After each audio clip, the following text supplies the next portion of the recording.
Good evening. Welcome to WSBI, your resource for success podcast program, where you get to meet inspiring women-owned businesses from across the country. And now, for your host, Kimberly McLemore.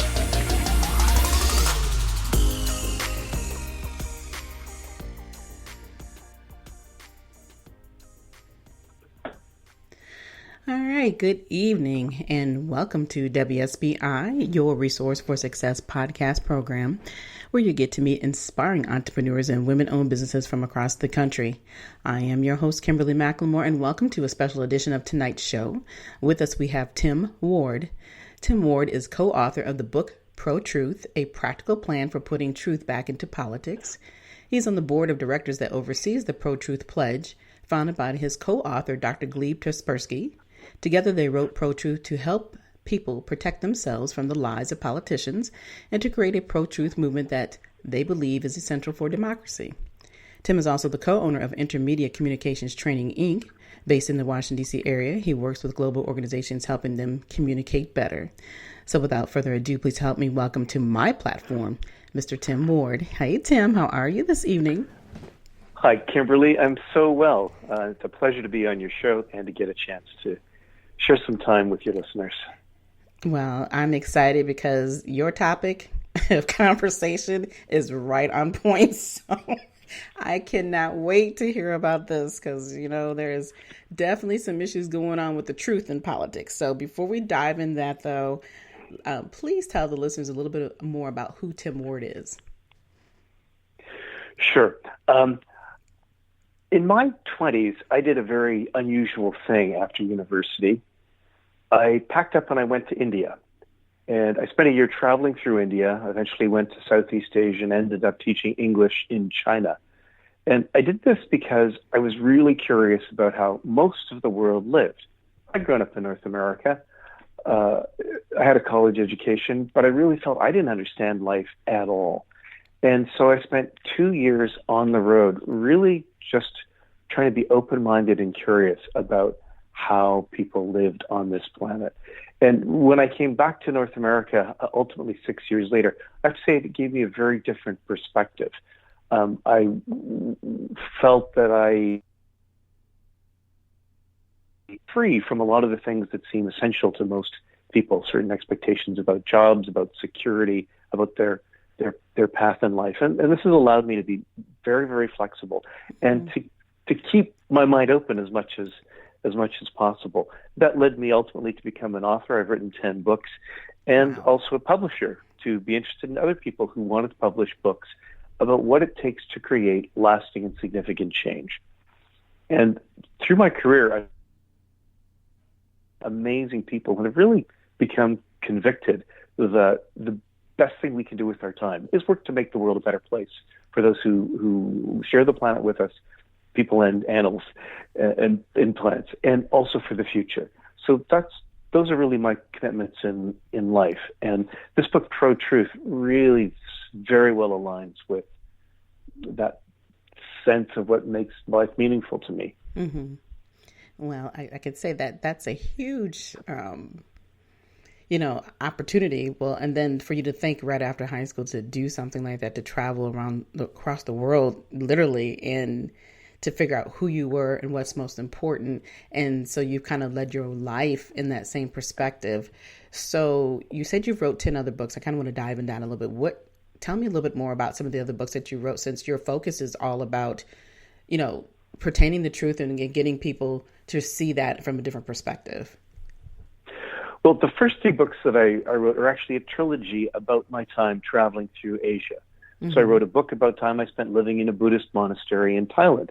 That book is called What the Buddha Never Taught.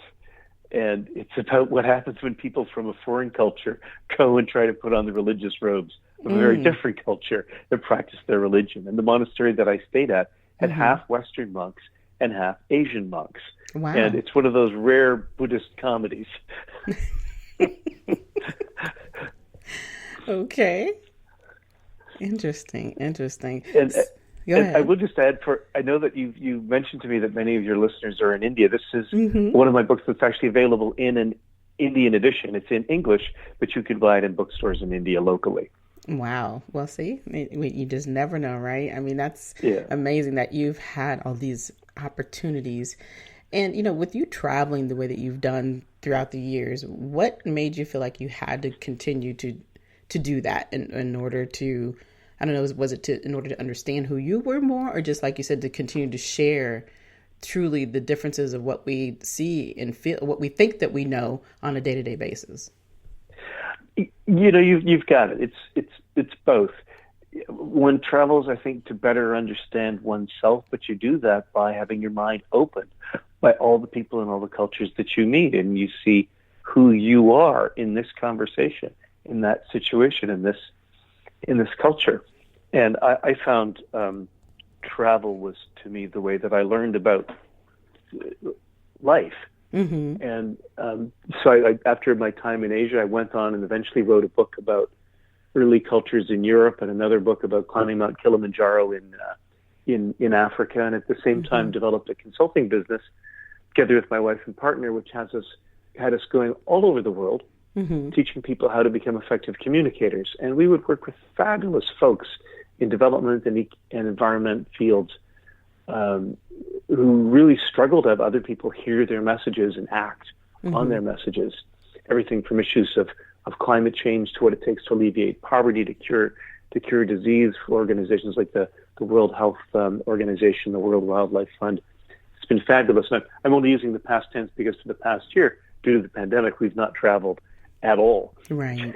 Right. Yeah, I can imagine it, because if you did, you wouldn't be able to either get there, or either if you did get there, you probably wouldn't be able to get home. So, yeah, that's a lot of that going on. Yeah, at this point, I'm sure obviously we all want the borders to open back up, so to speak. So, that's something I'm sure you're looking forward to, and other people. But, when I hear you talk, and you talk about culture and understanding and being able to communicate, that's the biggest problem that we have in our country today, and just within our own communities, period. So being that you are right here in the DC area, and I live outside of DC area, what is it that you see, and how do you feel about the communications and what people not understanding the culture, period? And that's the reason why we have the problems that we have today. Tell me your insight of that. Well, I mean, the United States right now is grappling with a massive unresolved feud with itself, right? That is much older than the Civil War.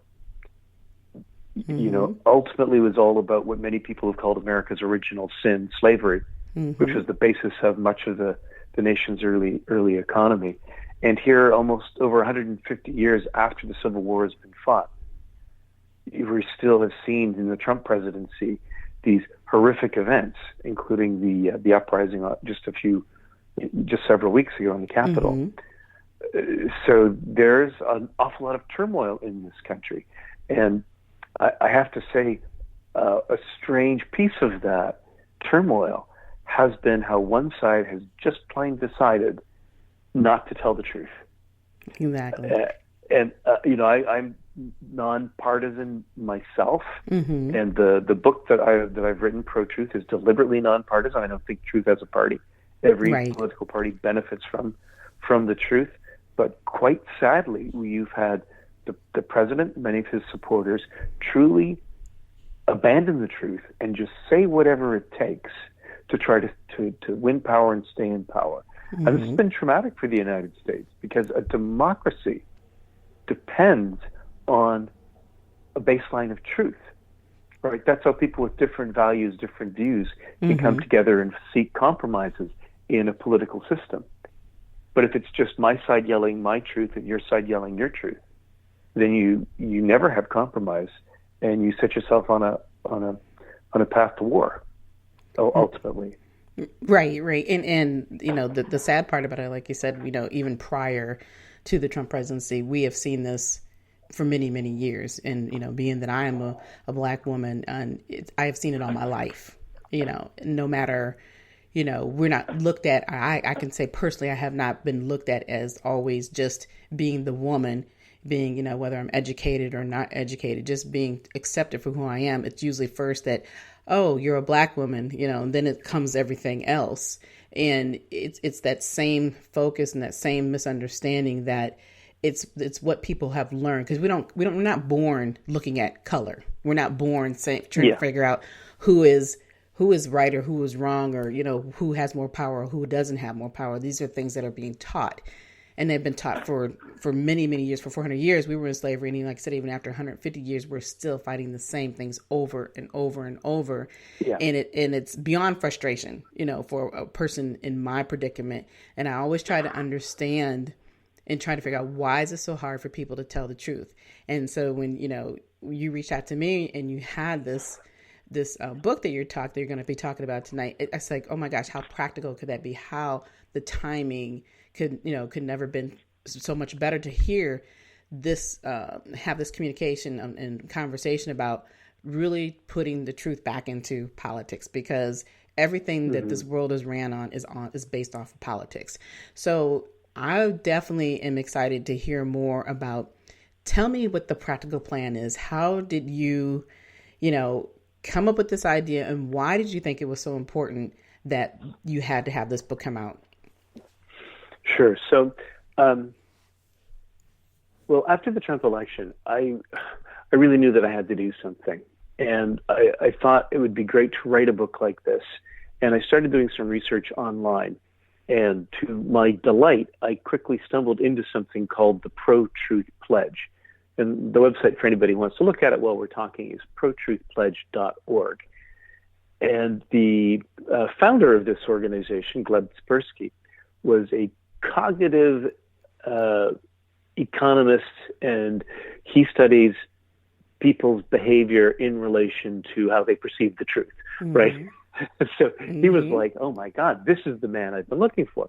Not only that, he'd created this thing, the Pro-Truth Pledge, and he was also a prolific writer. So we got together and agreed that we would write this book from both of our perspectives. His from the scientist, cognitive behavior point of view, myself as a communicator and former journalist, as a wordsmith, if you like. So this is our mashup. That's what the plan is based on, his perspective and my perspective combined. And there's three parts to it. The first part is in the book, is in Pro-Truth. And this is learning what it takes to protect yourself from the lies of politicians, by starting to see that they don't just lie randomly.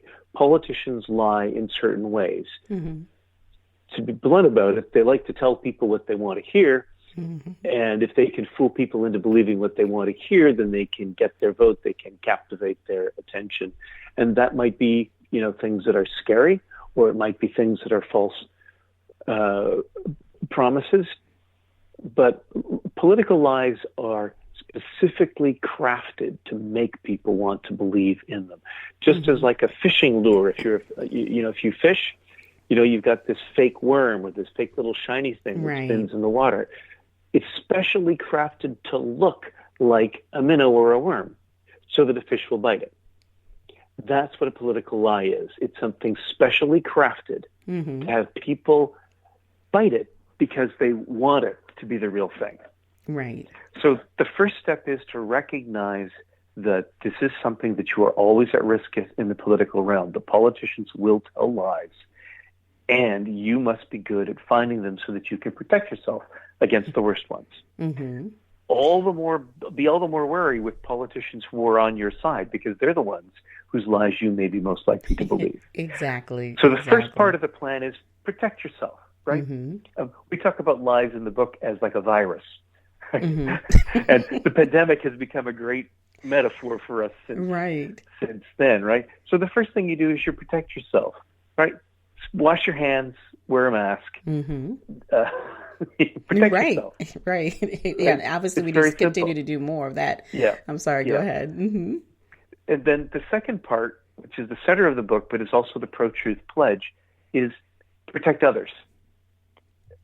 We've all, especially in our online work, we're incredibly vulnerable to misinformation, which is coming at us all the time. And just as politicians will tell lies, there are misinformation factories that are churning out falsehoods all the time.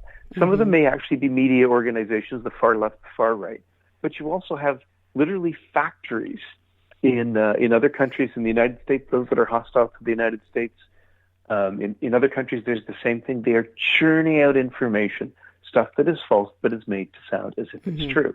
Mm-hmm. And social media is so easy. We've got our bubbles, but the people who are close to us within our social media bubbles are our friends, our colleagues, and our family. If they see something that's false and they post it, we see that false information as if it's coming from them. In a sense, it gets in past our defenses. So we're more likely to see false information as potentially true because it's coming from some person we trust, even though the ultimate source we don't know. Right. I'm going to stop you just for a second because I want to ask you on the first one, you talk about, protecting yourself and looking at these individuals who, the politicians that, come up with all these, this say anything moments. But why is it that they feel they have to do that in order to get you to listen, to get their vote? Why all the lies? Why is it so hard to tell the truth? Well, first of all, it's not hard to tell the truth. The truth is what happened. But it's sometimes hard to keep power if you tell the truth, right? So if you've done something unethical, if you've cheated, if you've stolen, if you've used military power for some purpose that you aren't authorized to, and if you tell the truth about that, then you may lose your power. So politicians will lie. And really, the whole world knows the story of Trump having lost the election, saying that it was fraud, right? That he actually won, but it was voter fraud that made him lose, even though he's lost more than 50 court cases.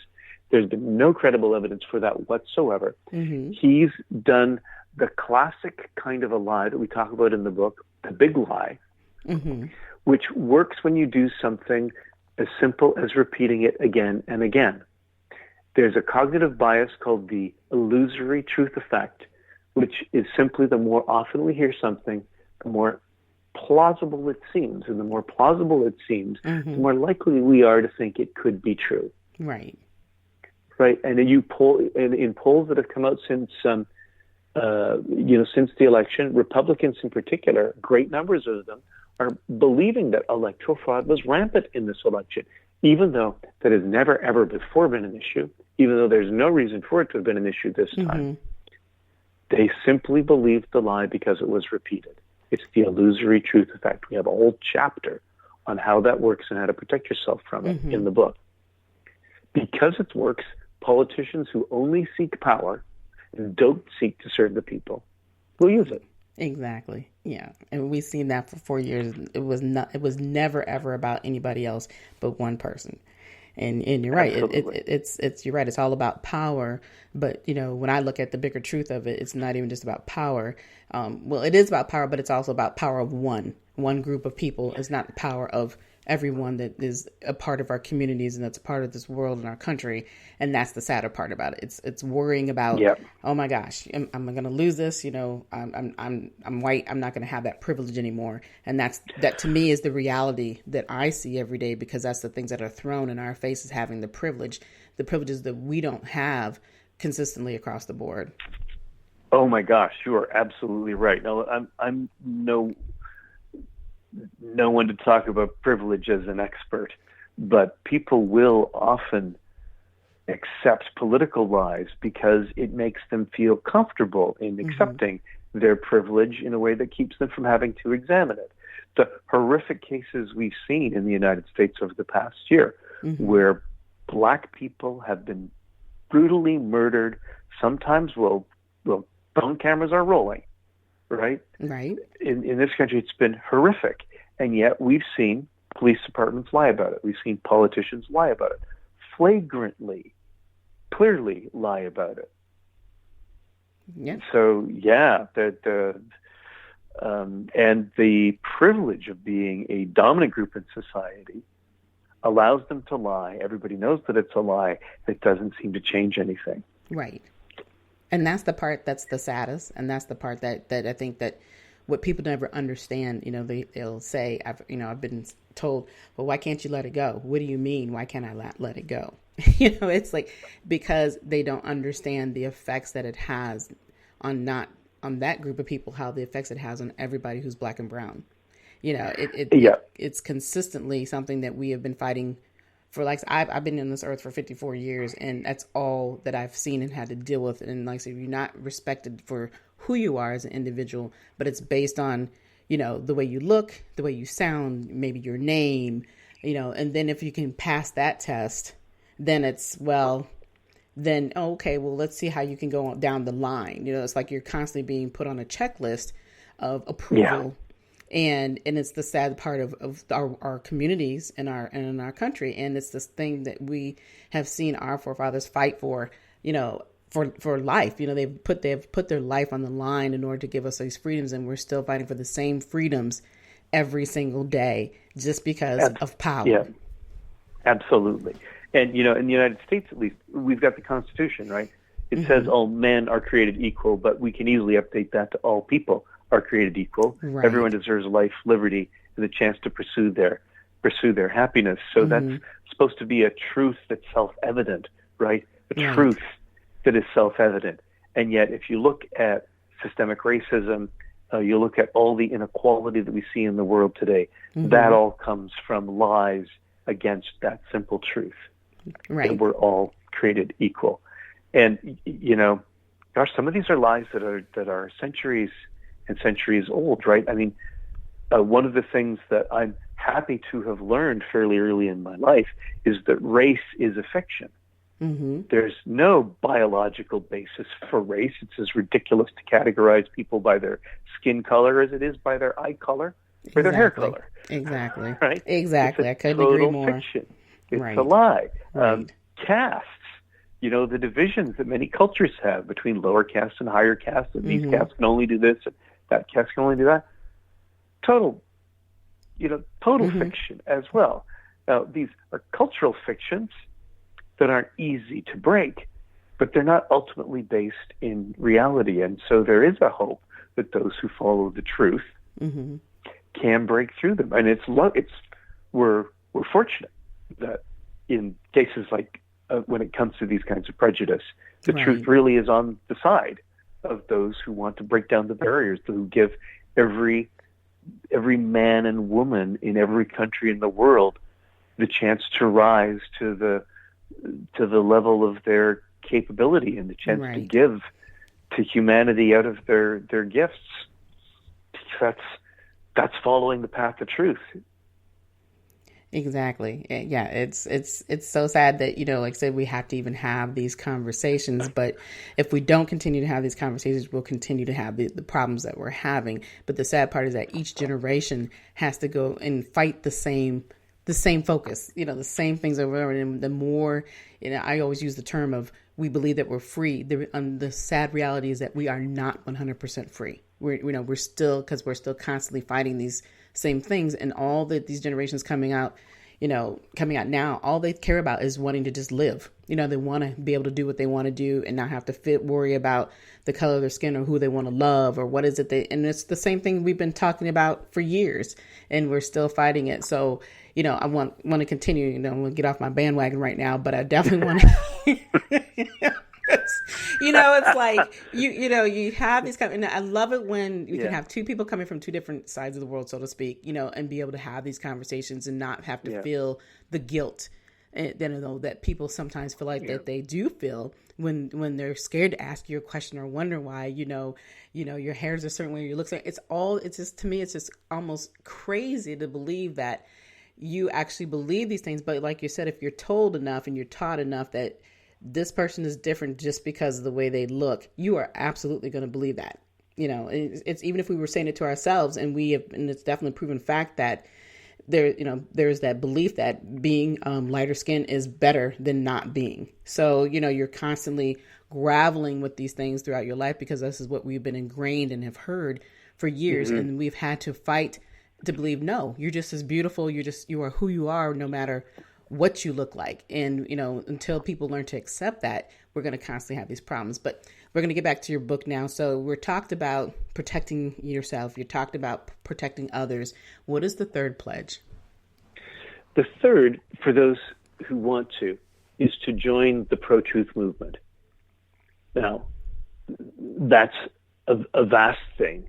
One way you can join the pro-truth movement is through the Pro-Truth Pledge. You can sign up to be a volunteer and help spread the good truth-telling behaviors of the Pro-Truth Pledge. But frankly, after writing this book, I've met lots of other organizations that also really are truth-forward organizations that are doing amazing things to try to make the world a more truthful and safer place. So I say join the pro-truth movement. There are many ways to do that, but it means go out and find others who share your value in truth. Here in the United States, there are lots of values, right? There's the value of hard work. There's the value of family. There's the value of caring for the environment. But often people don't look at truth as a value that needs to be preserved and protected. So recognizing the truth is a value that needs to be preserved and protected, just as the environment needs to be preserved and protected, is the third thing that you can do. Find like-minded people. Our organization is just one of many places where you could do that. But it takes it from being, so you get the thing you do alone, protect yourself, the thing you do with your immediate friends and family, clean your social media bubble, and then become a force for positive change. Find a community, connect to it, do something on a regular basis that helps you create a push for more truthfulness. And really in every political system, especially democracies, people are doing that. People are pushing for truth. They're speaking out against politicians who deliberately lie, mislead, and deceive people. Sometimes, at great cost to themselves personally, right? A lot of journalists have been imprisoned or killed for writing about things that are true in the face of power. I had my own very vivid experience of this during my time living in Asia. I taught English in China for a while, and it was during some of those uprisings in the 1980s, not Tiananmen Square, but before Tiananmen. And I saw my students being forced to say things that they knew were lies because the party monitor, this was during a crackdown, the party monitor came in and said, this is what happened. This is why there are protests in the street. Now you must all repeat what I tell you because that's what is true. Wow. And I had to sit and listen to my students say things that they knew were lies. Otherwise, they knew it would go on their record. It might harm them and their careers. And it was devastating for me to see that. Right now in the United States, because of Donald Trump, this kind of lying is seen with right-wing authoritarianism. But you've seen it in left-wing authoritarianism as well, right? Everything from the communist USSR to the much more right-wing Vladimir Putin, from China to Turkey to wherever autocrats are rising today. You see this willingness to lie blatantly for power. And for your listeners living in India, it's a real challenge in India these days too. Indian politicians have always been truth challenged, but these days truth and a sort of toxic religious racism are being mixed together in a way that's making government very, very difficult in the nation. Who's willing to just stand up and say, look, we're just going to believe what's true?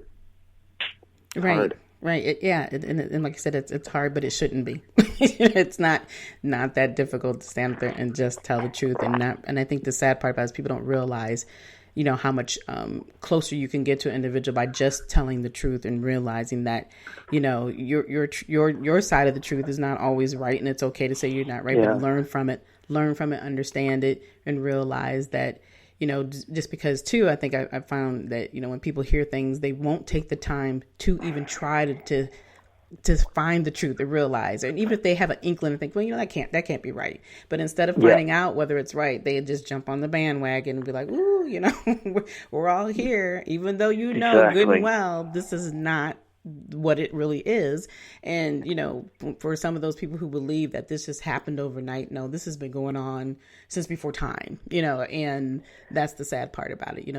Like I said, it's the same constant fight, over who's in power and who isn't in power, and people are going to do what they feel like they need to do to maintain it.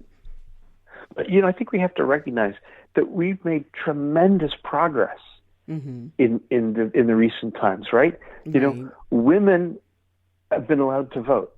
Every country in the world now that votes, women are allowed to vote. Over 120 years ago, it was thought that women didn't have minds that made them capable of exercising political judgment, right? Women weren't allowed to teach at universities, really, or even study at universities. You know, we have moved from societies that thought slavery was okay to seeing it as a gross injustice. So we have moved closer to some of those self-evident truths. And I can say very briefly as a man, it was a real journey for me to have to, first of all, really come to terms with what it means to live in a patriarchal society and see that it's not just enough for me to say, yes, of course, women are equal to men, but to see, and our entire society is set up to have men have a superior advantage to women at every turn. And I can't just blithely say women and men are equal. If I believe that they are, then I have to do what I can to work to end patriarchy. And I've written about this and I've spoken about it. And my wife and I, we teach, one of the courses we teach is on implicit gender bias. And I always hold myself up as Exhibit A, as a man who couldn't see his own implicit bias, but learned. Wow. And is still learning. Right. So yeah, right. I'm, you know, truth means saying no to things that are lies. Patriarchy is a lie. There's no superiority for men over women, and no structure should support that. Right. Absolutely right. But like you said, it's been taught for years, you know, that men are always, you know, the head, and, you know, the woman's either supposed to be standing, you know, behind them versus beside them, and both being the head. So yeah, it's definitely going to take, I mean, just think how many years it's taken to get to this point, and how many years it's going to take to get, you know, have some normalcy, and people just look at individuals as just being equal no matter what, you know. So that's a topic of conversation we'll be having forever, and I'll probably be long gone by then. So, like, it doesn't matter now. You know, I've done my due diligence, so it's, you know, you know, it's not a joking matter, but at the same time, you know, like you said, we definitely have come a long ways, and we definitely have a long way to go, and it's just sad that we have to continue to have the same fights, and then just pray every day that, you know, the Lord continues to open people's eyes, because in people just aren't seeing what they know is the truth. And, you know, once you do get on that bandwagon, how do you not want to tell the truth and know that, you know, I've been living my life as a lie, you know, all this time, because somebody told me this is who they are, this is what they do, and this is who we are and what we do, instead of really looking at the world as one, and stop categorizing people and putting us in these boxes that we don't deserve to be put into.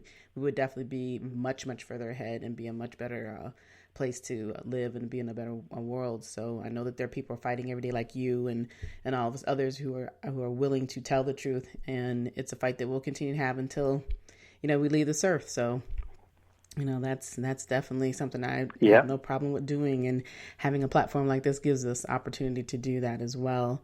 But I also want to ask Tim, I want to talk to you a little bit about your business. So tell me a little bit about Intermedia Communications.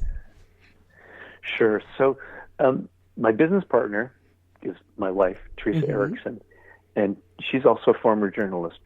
For 25 years, we've been going all over the world teaching people how to communicate more clearly, with more authority, and especially those who are economists, scientists, environmentalists, development specialists, humanitarian workers, how to do so in a way that other people can hear your messages clearly. Way too often, the brightest people are the most difficult to understand, because they use language that's too common, and they don't actually reach their intended audiences, because they're all caught up in the technicalities of their language. So we unblock people's tongues. Wow. We remove the cotton batten of complexity that makes it sound like they just are going wah wah wah blah blah blah. And it's been a lovely career. We've gotten really, really good at it. We can take the most convoluted World Bank economists and really make them sound so clear and so simple, because they're just some simple principles that when they get it, they get it. And that's been just a real source of not just of meaning, but also a delight doing this work together with my wife and my partner. Well, that's awesome because, it's most of the time you always hear, no husband and wife wants to be around each other like that 24/7. So you guys were even prepared before the pandemic. So you guys could live with each other and hang out. Yeah.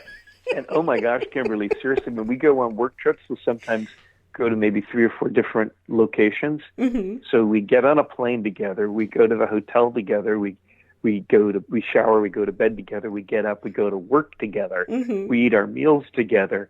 Then we do the job, get on another plane. We're like together. Exactly. When we're on the road, unless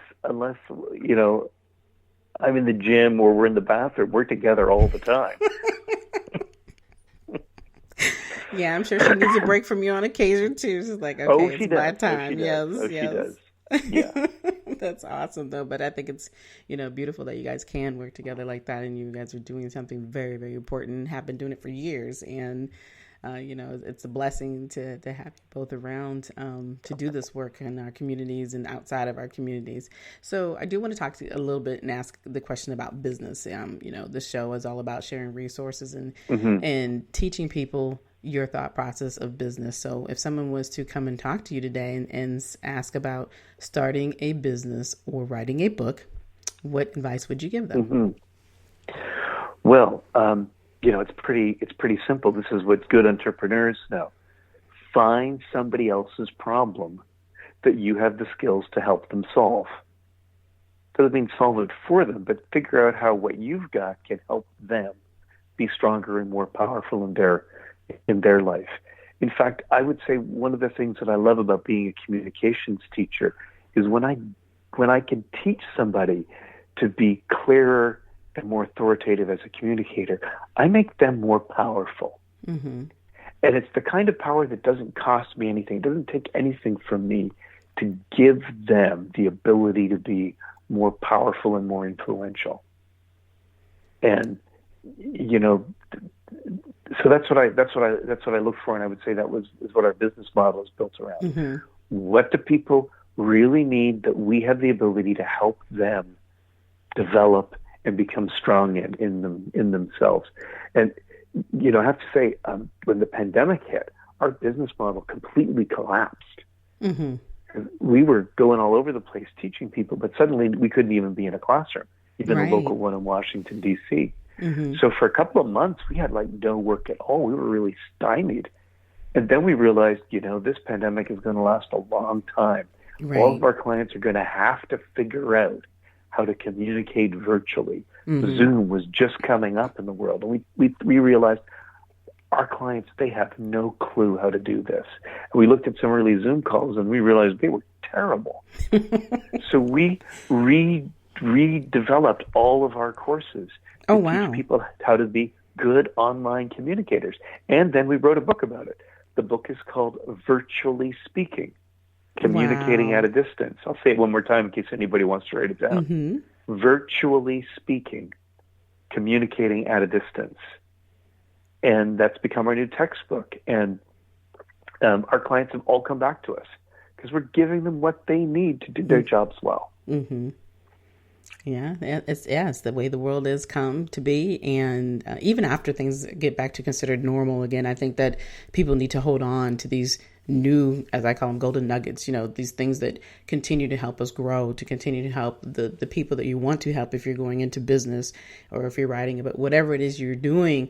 These are actually better positive times. Like I always tell people in my thought process that this pandemic has really given us more time to think and to reanalyze who we are and what we're doing and to slow down and say, what have I been doing? Why have I been doing it this way? And for those who hadn't taken that time to do that, they're learning now that things aren't changing fast. And even though they're changing for the better, by taking the baby steps that is needed to be taken to get to this point, we're realizing that has been a lot of time wasted. You don't have to constantly be on the go 24/7. There's a lot of things that you can get accomplished by utilizing the tools and resources that you have around you. And here it is.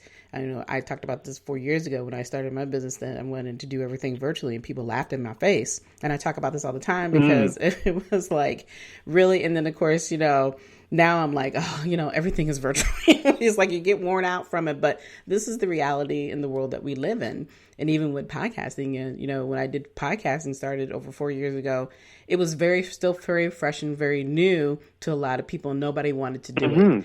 And now everybody is doing it. So exactly, it proves that it's a true thing that you have to know how to pivot. You have to know how to be prepared. And you are absolutely 100% right about knowing how to help people. And, what is the purpose? It's not just about you. It's really about the people that your clientele that have been there for you. And then those new ones who are going through those challenging phases of trying to figure out how they're going to take care of their business. Yeah. So, all right. Yeah. Well, wow. I mean, we have had a lot to talk about here tonight, and I could continue to go on and on and on. It's been such a great conversation. But before we go, and I know you have some last words, and then of course, before you do your last words, please tell everybody how they can get a hold of you and reach out and then find some of your books and all that good stuff. Sure. The easiest way is through the Pro-Truth Pledge. That's protruthpledge.org. There's a way you can contact people in there. Somebody could send me a message there. That's the easiest way. If anybody wants to reach me through my publishing arm, that's easy too. It's changemakersbooks.com. Okay. So changemakers-books.com. Okay. All right. So do you have anything new that's going to be going on this year, with you and your wife? Are you going to be trying to travel again later on, or are you just doing everything still virtually? We're going to be virtual probably through the rest of the year. But what I do have that's new is, as a publisher, I'm putting out a new series of books called Resetting Our Future. These are all books about how we need to take advantage of the horrible pandemic that we've been through, to not just try to build back better, but to build forward, to create a new world, new societies that we want to live in. It's not enough to go back to the way things were. That was leading us to climate disasters and more inequality. We need to really take this opportunity to build forward. So the Resetting Our Future series is written by a bunch of different visionaries for the world we want to create coming out of the pandemic. All right. Wow. You guys are just busy. Yeah, I'm busy. Very busy. You love to write too. I mean, you're just spilling out all the books. I'm like, my goodness, that is awesome. But I definitely have appreciated you being on my show tonight. It has been a huge pleasure. And I thank Dr. Gleb for introducing us, because Dr. Gleb was on this show last year, and it was just phenomenal. We had a wonderful time with him being on the show. So again, I appreciate you coming on, Tim. Do you have any last words for my listeners? Yeah, truth matters, everybody. And when you stand on truth, it's amazing how the world falls in a line. It'll be difficult, but it's always worth it in the end. I so appreciate the opportunity to have this conversation with you, Kimberly, and of everybody else, not just listening in, but engaged with their own minds. It's been my privilege. Well, thank you so much, and I appreciate those kind words. And for everybody else, before we close tonight, obviously we have talked a lot about ways of putting truth back into politics, but the reality of this conversation isn't really just about politics. It's about putting truth back into everything that we do and how we live. And so, having this conversation has been a huge eye-opener, because I'm going to be honest with you, I normally don't talk about politics on my show because it can go so left or right, but this topic for tonight is truly an eye-opening event here. And I say that because it gives you guys an opportunity to think for yourselves. So, of course, this leads me into asking my listeners, what do you wish existed for you here in 2021? So think about that. When you do, if you want to sit down and talk, you can reach out to me at any time and, let's chat about your goals. Let's chat about your desires, your ideas, and you can reach me at Kimberly, WSBILC@gmail.com to have a 30-minute free conversation with me. And then we can go from there and decide what direction that you should be going. And then, of course, if you want more WSBI, such as an additional podcast show or a free virtual live Q&A session with your favorite entrepreneurs, we here at WSBI are doing a campaign for your resource for success. We're trying to raise $5,000 so we can provide some more of these resources to continue to help you all be successful in what you're doing. So if you go to www.wsbilc.com, that's a page where you can just go in and donate as much as you feel that you would like to help us reach our goal, because we definitely want to be able to provide more here at WSBI, and especially for through the show at Your Resource for Success podcast right here. And again, like I said, thank you all for listening tonight. We're here every Thursday evening. We'll be back next week with some more amazing guests. You can follow us on iHeartRadio, or you can download our mobile app on Google Play or wherever you listen to our podcast. But until then, you all have a good evening and good night. Good night, everyone. We will be back next Thursday evening at 7 p.m. Follow us on Spreaker, www.spreaker.com/user/WSBI. View our new WSBI website anytime at www.wsbillc.com and on Facebook, Twitter, YouTube, LinkedIn, and Instagram.